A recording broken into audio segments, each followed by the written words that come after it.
This is a download from BBC Learning English. For terms of use, go to bbclearningenglish.com. Hello, I'm Yvonne Archer. This is 6 Minute English, and thanks to William for joining me today. You're welcome, Yvonne. Now, are your hands usually warm or cold? You tell me. Ooh, you've got warm hands. And that just might explain the type of person you are.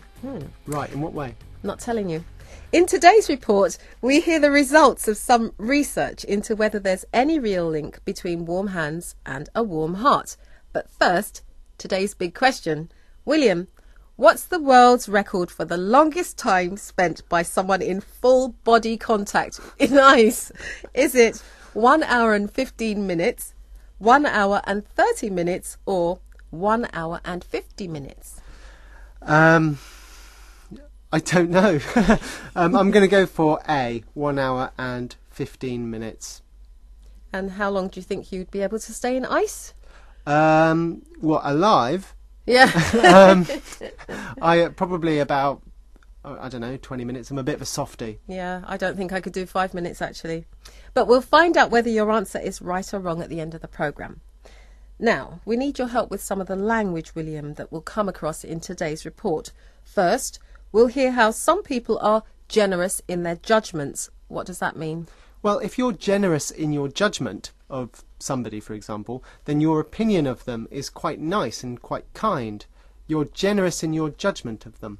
So when I say that you're great company here in the 6 Minute English studio, William, am I being generous in my judgment of you? Well, you're being honest. No, you're being very generous in your judgment. Yes. Okay. Now, what are volunteers? People who aren't paid but offer their time and their help to do something, usually for a charity. These are volunteers. For example, I used to be a volunteer. Did you? Yeah. Doing what?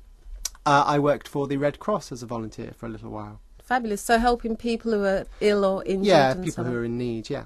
Excellent. Now, in today's report from the BBC's John McGrath, we'll hear how volunteers were asked to judge people's personalities. But what were the volunteers asked to hold before they made their judgments? They found that those who had held warm cups of coffee were more likely to be generous in their judgments than those who had held cups of ice. In a second study, the scientists found that the volunteers were more likely to give a gift to another person if they had warmed their hands first. William, what were the volunteers asked to hold before they judged people's personalities? Well, some were given warm cups of coffee to hold so their hands were warm, while others were given cups of ice to hold. And those people with warm hands said nicer things about the personality of each person they judged. And in the second study or experiment, did you happen to catch what the volunteers with warm hands were more likely to do? Yes, they wanted to give gifts to other people, while those with cold hands didn't. So next time you shake hands with someone, you might want to check whether their hands are warm or cold. If they're warm, there could be a gift on its way to you. bbclearningenglish.com.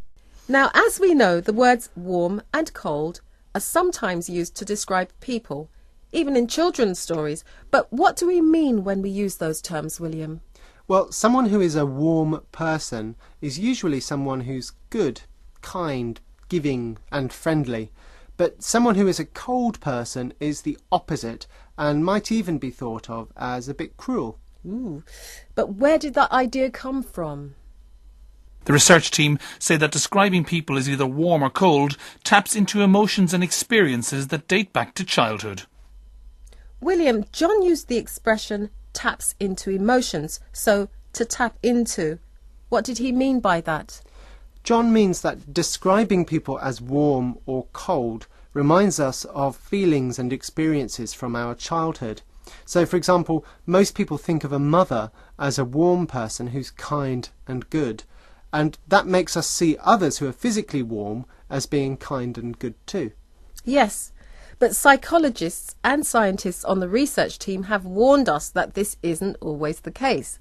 We can't always know who is good and who is bad by checking whether their hands are warm or cold. But what we do know is that our own behaviour and feelings can change depending on whether our own hands are warm or cold. Well, that's it. If a salesman gives me a warm cup of coffee when I go to buy something, I won't take it. Why not? Because if my hands are nice and warm, I just might buy something that I don't really need or want. That's good thinking.